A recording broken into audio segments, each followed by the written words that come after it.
3 kilo. दोनों आंतरिक है कतो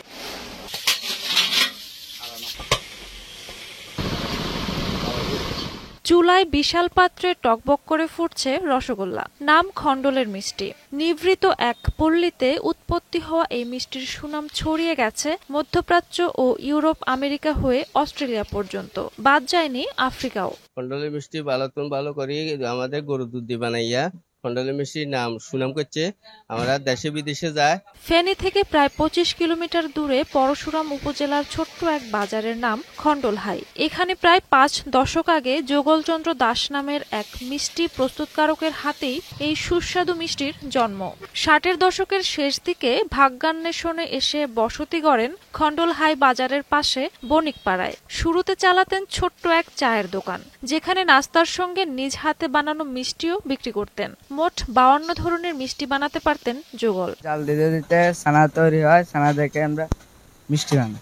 30-40 কেজি বেচা হয়, আর কোনোদিন হয় না, কোনোদিন 5 কেজি 10 কেজি ইচ্ছা হয় আর কি। পরবর্তীতে তার শিষ্য কবির আহমেদ পাটোয়ারি খণ্ডলের এই মিষ্টিকে পরিচিতি দেন দেশ জুড়ে। তিনি 1971 সালে প্রতিষ্ঠা করেন পাটোয়ারি মিষ্টি মেলা। মুক্তিযুদ্ধকাল থেকে জনপ্রিয় হয়ে ওঠে এই মিষ্টি, যা পরে ইউরোপ, আমেরিকা, অস্ট্রেলিয়া ও আফ্রিকা পর্যন্ত পৌঁছে যায় প্রবাসীদের হাত ধরে। সে দুধ আসার পরে চাকি চুলের পুড়ে উড়ায় দুধটা জাল দিয়ে ছানা কাটি ছানার পানিটা সরাই ময়দা দিয়া মিষ্টি বানাই। সাধারণ ময়দা লাগে 10 চিমটি।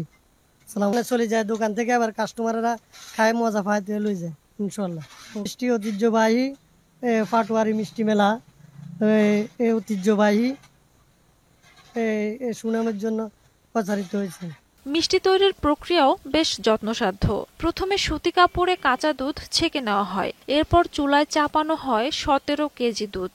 এ থেকে পাওয়া যায় মাত্র 2 কেজি ছানা, যা পরে 5 কেজি চিনির সাথে 6 লিটার পানির শিরায় আধ ঘন্টা ধরে জাল দেওয়া হয়। এভাবেই তৈরি হয় খণ্ডলের ঐতিহ্যবাহী সুস্বাদু মিষ্টি। খণ্ডলায় এটা হচ্ছে কি মিষ্টির জন্য বিখ্যাত এই বাজারটা। আমরা শুনছি মানুষের কাছ থেকে এই খণ্ডলা মিষ্টির জন্য বিখ্যাত, ওই কারণে আজকে আসলাম। ফার্স্ট মানে শুনছি যে এরকম ওটা থেকে ভালো হয়েছে, মিষ্টির গুণাগুণ মান ভালো আছে। মোটামুটি একদিন আসি সবাই মিলে খাওয়া যায়। সরকার থেকে সাপোর্ট পাওয়ার দরকার আমি মনে করি, কারণ খণ্ডলের মিষ্টি শুধু আজকে না, এটা আরো যুগ যুগ ধরে আগে থেকে এটা খুবই প্রসিদ্ধ হয়ে আসছে। আমরা শুনছি, আমরা যখন ছোট ছিলাম তখনও শুনছি যে ফেনীর মধ্যে খণ্ডলে খুব বিখ্যাত একটা মিষ্টির নাম। তো সেই ক্ষেত্রে আমি আশা করব, বা আপনাদের মাধ্যমে হোক, সরকারের কাছে আবেদন জানাচ্ছি যে ওনারা যাতে সর্বোচ্চ সাপোর্ট পায় আর কি। বিশেষ করে বর্তমানে কবির আহমেদের সন্তানেরা এই ঐতিহ্য রক্ষা করে চলেছেন। মিষ্টির গুণগত মান বজায় রেখে প্রতিদিন 150 কেজি মিষ্টি বানানো হয়। ঐতিহ্য ও মান রক্ষা করার কারণে বিশ্বের বিভিন্ন দেশে যাচ্ছে এই মিষ্টি। খণ্ডলের মিষ্টি আমাদের ফেনী এলাকা হইতে, নোয়াখালী হইতে, ঢাকা, চিটাগাং হইতে, আপনার ছাগলনাইয়া হইতে সব জায়গাতে যায়। আমাদের খণ্ডলের মিষ্টি দেশে বিদেশে, দুবাই, মালয়েশিয়া, কুয়েত, সৌদি আরব, পাকিস্তান, দুবাই এসব এলাকাতেও আমাদের মিষ্টিগুলা গেছে দেশে বিদেশে। সরকার থেকে সহযোগিতা করলে ইনশাল্লাহ আমাদের প্রতিষ্ঠানটা আরো বড় করতে আনবো ইনশাল্লাহ। ঝুমা মৃধা, বৈশাখী সংবাদ।